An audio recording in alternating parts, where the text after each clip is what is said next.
Hey guys, thanks for tuning in to another video on ForgottenWeapons.com. I'm Ian McCollum, and I'm here today at Morphy's taking a look at some of the very cool guns that they have right now, like this Hungarian Mosin Nagant sniper rifle.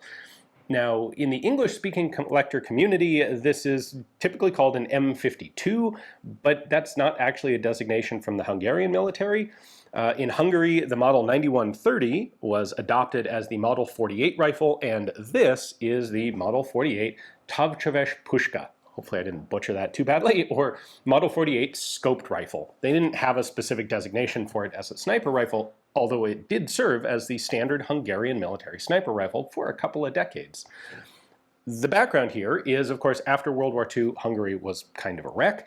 In 1948, a Stalinist government takes over, and the Hungarian army formally adopts a whole swath of Soviet standard small arms. They're not really in a position to be manufacturing much of their own at that point, and the Soviet Union wants to standardize the equipment of the countries that are under its control.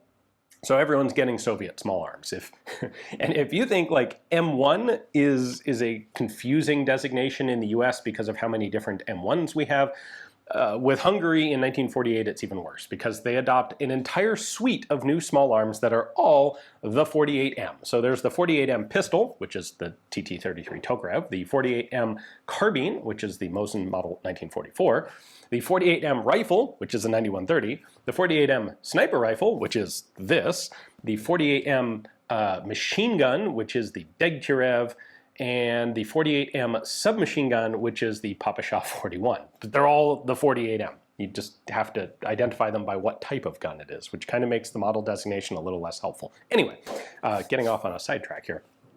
In 1950, a 5-year plan is set up that will require Hungarian manufacture of all of these new small arms so that they can equip themselves and not just need to always get Soviet supplied small arms. So the one particularly large manufacturing facility, weapons manufacturing facility in Hungary is FEG, and it tools up to start making a bunch of this stuff, including Mosin Nagants.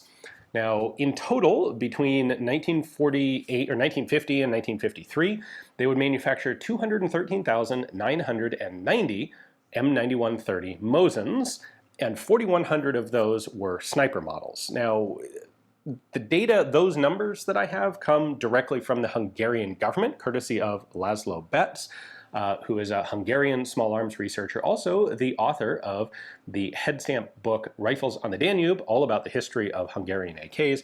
Fantastic book, you should definitely check it out if you're interested in Hungarian small arms.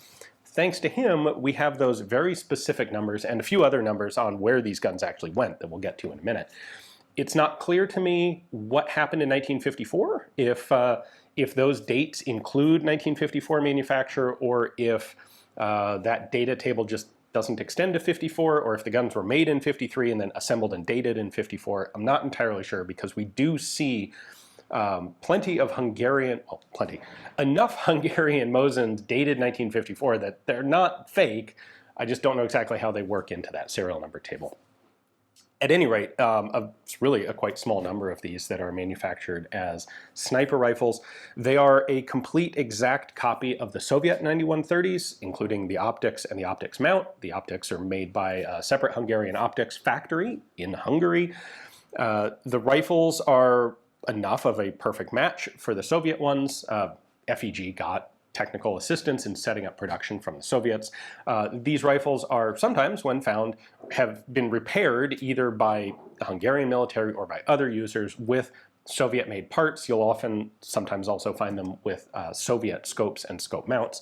This one is pretty cool because it is an all Hungarian, all original. It's not the original scope exactly, but a Hungarian-made scope for these rifles. Kind of unusual to find them in kind of this sort of perfect condition. We get these in two flavors. They're either in really nice shape like this one, or they're in really gnarly shape because they were Vietnam bringbacks, because Hungary did supply these to socialist brethren around the globe in times of war as military assistance, including sending some of them to Vietnam during the US Vietnam War. Anyway, let's take a closer look. Let me show you some of the distinct elements of the Hungarian 9130 snipers. There's not a lot mechanically here to show you because, well, this is an exact copy of the Soviet M9130, including the optic and the optic mount. So we have a bent down bolt handle, we have a 5-round single stack magazine of the standard Mosin Nagant system, obviously bolt action. The rear sight is a notch type, graduated out to 2,000 meters. Standard Mosin Nagant hooded around front post there. Stocks on these tend to be very light wood, that's pretty typical, and this rifle is covered in 02s. So 02 was the designation of FEG manufacturing rifles during the Cold War. So you can see we've got it here on the front band.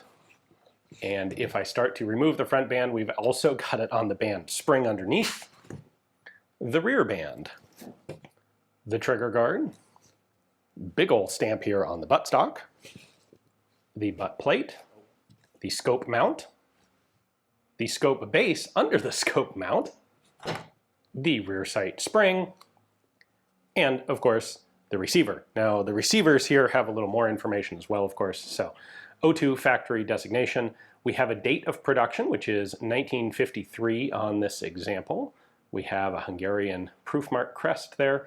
We have a serial number. Now the Soviets did the same sort of thing where they will have a 2-letter prefix followed by a 4-digit serial number.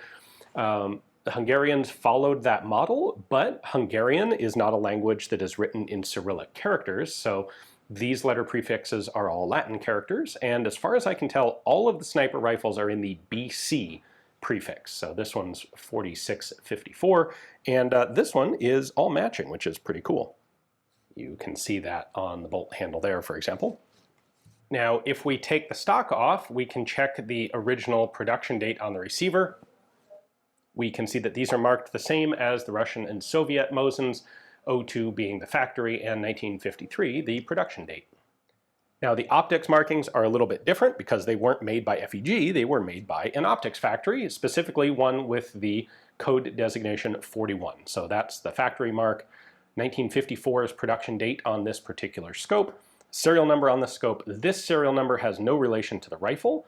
This number is the original rifle that this scope was issued on. Now you might recall I said there were 4,100 of these made as sniper rifles. Specifically, that would be 400 of them in 1952 and 3,700 of them in 1953. However, both our rifle number here and our scope number are in excess of 4,100. So what's the deal? Well, the deal is, first off, the Hungarians used a pooled serial number range for all of the different Mosin Nagants, the 9130s, the snipers, and the M44 carbines. But perhaps more importantly, given that all the snipers appear to be in the BC serial number range, FEG's scrap rate was what we would consider horrendously abysmal at this time frame. They were scrapping potentially 30 to 40% of their initial production. So that is why you will get serial numbers on these rifles that are well in excess of the actual total number produced. Because they serialize the rifle, they finish building it, and then a significant number of those guns fail quality control and end up getting scrapped or their parts recycled. In case you are not familiar with the 9130, the scope mount on this is, well, it's exactly the same. We have a locking screw here that allows us to pivot out the scope mount. There's a round hole here that centers itself on this round peg in the scope base. You have adjustment screws here to fix the elevation on the scope. Windage is done at the factory when this is attached. And for fine adjustments, you do have a windage knob on the scope, and you have a bullet drop compensator that goes all the way out to 1,300 meters range. Thanks once again to the documents from Laszlo Betz in Hungary. We actually know the distribution of these rifles once they were produced. So the bulk of them, 2,410, went to the army for sniper use. They, of course, were the standard Hungarian sniper rifle. Then the next batch, exactly 50% as many, 1,205, went specifically into storage and reserve to be spares to make sure that there would be enough for the long term. Then there were distributions to a couple of smaller organizations. The Hungarian Border Guard got 307 of them, and various Hungarian police agencies got 121. And that leaves perhaps the most interesting distribution element to me, which is that 57 of these were actually released as civilian hunting rifles, in Hungary when they were manufactured. The 48M sniper here would serve as Hungary's standard sniper rifle for the military until 1977, or through 1977. In 1978, Hungary adopted the Dragunov, semi-auto marksman's rifle, and that replaced these guys over the course of the next couple of years, 1978 to 1980 basically. Hungary got rid of all of the remaining stockpiles 48M sniper rifles that they had. So some of them had been sent out earlier. We know because some of them came back with US soldiers as trophies from Vietnam. But whatever was left when Hungary adopted the Dragunov, they were distributed out, either given or sold at a really good buddy price or otherwise sold to various friendly nations to Hungary around the world at that time. So when they come into a place like the United States, often they're coming in batches from countries, well, they are not coming from Hungary, they are coming from other countries where Hungary sent them. I should also point out the ammunition for these is, of course, a precision ball loading, specifically for sniper rifles.